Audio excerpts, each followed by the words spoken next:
Alright guys, welcome back to UG entrances by Adda 24/7। This is Janhvi Mehra with you. और आज के इस वीडियो में हम लोग बात करने वाले हैं कि क्या आपकी प्रिपरेशन स्ट्रैटेजी रहनी चाहिए along with the boards for the exam CUCET। So how to manage your board exams, यानी कि 12th के बोर्ड्स को आप कैसे मैनेज करेंगे साथ साथ CUCET की प्रिपरेशन के। ओके तो देखो, थोड़ा सा डिफिकल्ट तो है ये टास्क। आपको पता है आपके बोर्ड के एग्जाम्स कब होंगे? जनवरी, फरवरी, मार्च में, यानी कि ठीक है, अभी तक जो है कि मार्च में आपके बोर्ड्स के एग्जाम जो है वो हो जाएंगे। और आपका जो CUCET का एग्जाम है, बोला जा रहा है, देखो टेंटेटिव आइडिया ये है कि मई तक में, आपका मिड में या थर्ड वीक ऑफ मई में आपका जो CUCET का एग्जाम है वो भी हो जाएगा। तो मार्च से अगर हम बात करें तो मार्च में अगर आपका पूरा बोर्ड का एग्जाम कंप्लीट हो जाता है 12th क्लास का, तो मार्च, अप्रैल एंड मई, तो आपके पास देखो बचता जो है वो करीब 1.5 महीना बचता है पूरा प्रिपरेशन करने का। किसके लिए? CUCET प्रिपरेशन करने के लिए। पूरा अप्रैल और आधा आप में भी समझ सकते हैं, राइट? तो 1.5 महीने में आप क्या क्या चीजें ज्यादा स्ट्रेस देकर इम्प्रूव कर सकते हैं और प्रिपेयर कर सकते हैं for the exam of CUCET, right? तो बोर्ड्स में आई वुड से कि देखो, बोर्ड्स को बिल्कुल नजरअंदाज मत कर देना, क्योंकि जैसे थोड़ी बहुत न्यूज जो ये आई थी CUCET को लेकर कि इसमें भी आपके 12th के बोर्ड्स की थोड़ी बहुत वेटेज जो है वो कंसीडर की जाएगी इसके स्कोर्स में, आपके CUCET के एग्जाम में। तो 12th के जो बोर्ड की परसेंटेज है वो भी इम्पॉर्टेंट है, कंसिडरिंग कि उसकी वेटेज जो है वो भी होगी उसके अंदर एग्जाम में आपका जो CUCET, राइट?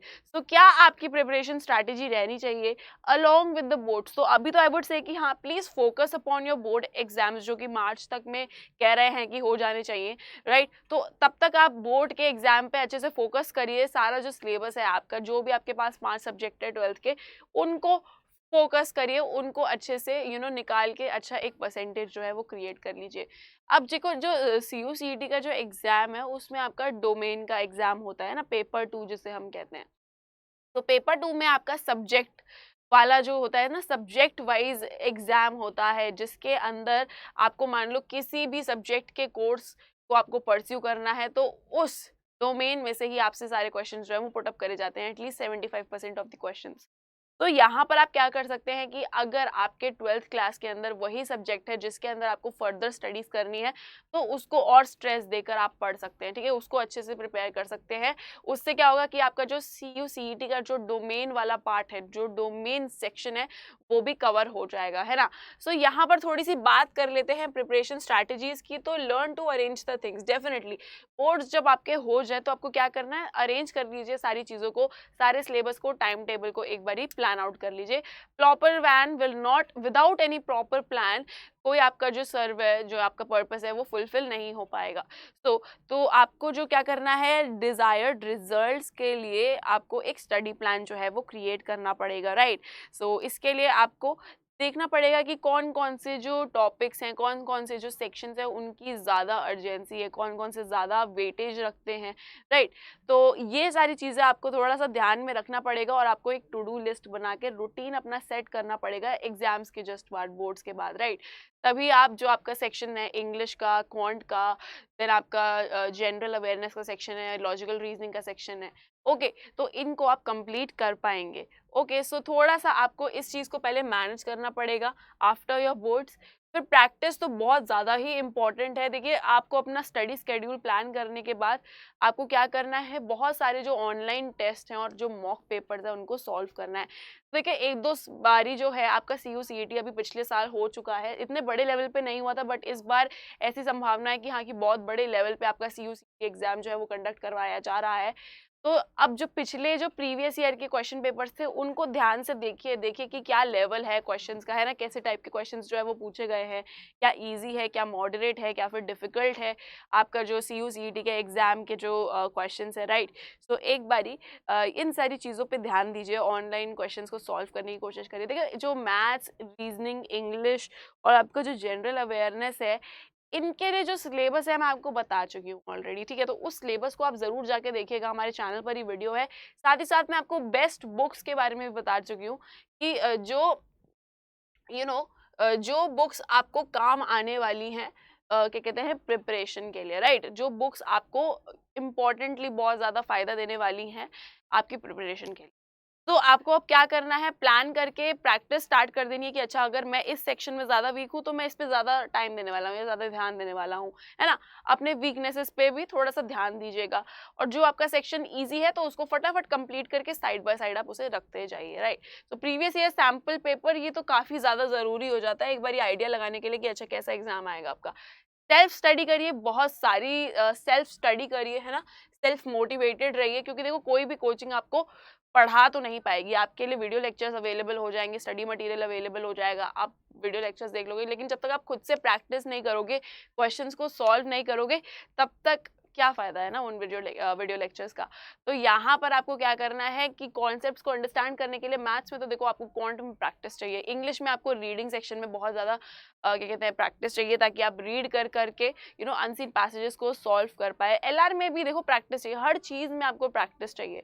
तो मुझे ये लगता है कि सेल्फ स्टडी पर ज़्यादा फोकस करिएगा अपने बोर्ड्स के बाद, जो आपका 1-1.5 महीने का जो टाइम होगा ना उसमें, ठीक है। ये एक इम्पॉर्टेंट चीज़ है। तो सब्जेक्ट वाइज वीडियो जो है वो तो आपको मिल ही जाएंगी, हमारी तरफ से भी आपको फ्री ऑफ कॉस्ट वो वीडियोस मिल जाएंगी आपके सीयूसीटी एग्जाम के लिए। ऑलरेडी हम लोग वोकैब का सेशन चला रहे हैं, इंग्लिश का, करंट अफेयर्स का सेशन चल रहा है आपका, है ना।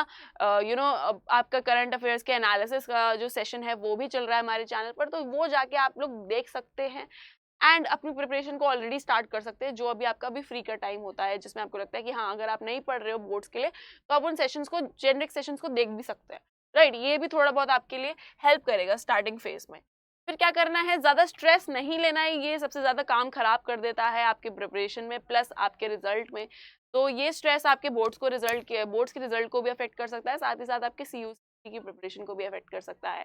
तो स्ट्रेस तो नहीं लेना है, बिल्कुल भी स्ट्रेस नहीं लेंगे। ओके, ये थोड़ी सी चीज़ है जिसको आपको ध्यान रखना पड़ेगा कि कैसे आप फिनिश करोगे इतना सारा सिलेबस 1 महीने में, है ना। ये सभी को एक डाउट होगा, एक क्वेश्चन होगा कि यार इतना सारा सिलेबस है 1 महीने में या 1-1.5 महीने में मैं कैसे कंप्लीट कर लूंगा। देखिए सब है, सारे बच्चों के लिए 1 महीने का टाइम है, और तो उन्हीं बच्चों में से ना कोई रैंक 1 भी लाएगा, कोई रैंक 2 भी लाएगा, कोई टॉप 10 रैंक में भी आएगा, है ना। तो उनके लिए भी उतना टाइम है, आपके लिए भी उतना ही टाइम है। तो क्यों नहीं कि आप ही उन रैंक्स में से जो 1-2 या टॉप 10 है या टॉप 50 रैंक है, आप ही आ जाए, है ना। तो ये भी तो हो सकता है ना, क्योंकि सबके लिए ही सेम है, सभी के बोर्ड्स इस टाइम पे होंगे। तो आपको क्या करना है, ये नहीं कि बहुत ही घंटे पढ़ पढ़ के लगातार अपने आप को ज्यादा ओवर बर्डन कर ले, ऐसा नहीं करना है। स्मार्टली पढ़ना है, ठीक है। स्मार्टली आप पढ़ेंगे चीजों को, टॉपिक वाइज टिक लगाते जाएंगे कि हाँ ये कवर कर लिया, इससे प्रैक्टिस कर ली, ये वाला टॉपिक कवर कर लिया, इसके जो प्रैक्टिस क्वेश्चंस है वो भी लगा लिए। और मॉक, मैं बार बार कह रही हूँ, बहुत ज्यादा इंपॉर्टेंट होने वाले हैं आपके मॉक टेस्ट। सॉल्व करके देखिएगा, तभी आपको पता चल पाएगा आपके टाइम मैनेजमेंट का, आपकी एक्यूरेसी का, है ना। अपनी पेस पर पढ़िए, एक प्रैक्टिकल टाइम टेबल बना लीजिए और मॉक जरूर लगाइए, ताकि उससे पता चले कि आप कितने ज़्यादा टाइम में कितने क्वेश्चन सॉल्व कर पा रहे हैं, और अगर सॉल्व भी कर पा रहे हैं तो उनमें से कितने सही हैं आंसर्स में, राइट।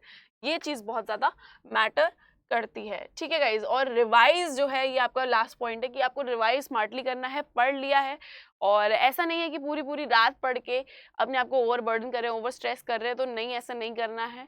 अपनी स्लीप प्रॉपर लीजिए, चिल आउट करके जो सेक्शंस आपको लग रहा है कि हाँ इस पे काम करना है, तो पढ़ते चलिए, टिक मार्क करते चलिए। एक पूरा फ्लो चार्ट नहीं, सॉरी, एक चार्ट बना लीजिए, ठीक है, कि टू डू लिस्ट जिसे हम कहते हैं। ओके, तो क्या कर सकते हैं कि आप अपने एग्जाम के टाइम पे ऐसे नहीं कि ज़्यादा पढ़ के अपनी स्लीप को परेशान करें या अपने पूरे जो साइकिल है उसको परेशान कर लें, नहीं, उससे कुछ खास नहीं फर्क पड़ जाएगा आपके रिजल्ट में, है ना। तो क्या करना है, रेगुलरली रिवाइज करते चलिए, जो जो टॉपिक आपने कवर कर लिया है, जो जो क्वेश्चंस आपने सीख लिए, पढ़ लिए, देख लिए, उनको टाइम बाय टाइम रिवाइज करते चलिए कि हर 2 दिन में जो मैंने करा था पिछला, उसको मैं रिवाइज कर रहा हूँ, एक बार देख रहा हूँ पलट पलट के कि अच्छा मैंने क्या किया था, मैंने क्या याद करा था। ऐसी जीके का जब होता है ना, क्योंकि स्टैटिक जीके में बहुत सारी चीजें हमें याद रखनी होती है ना। तो स्टैटिक जीके में क्या कर सकते हो कि जो 2 दिन का पढ़ा उसको साथ साथ रिवाइज करते हुए चले, है ना।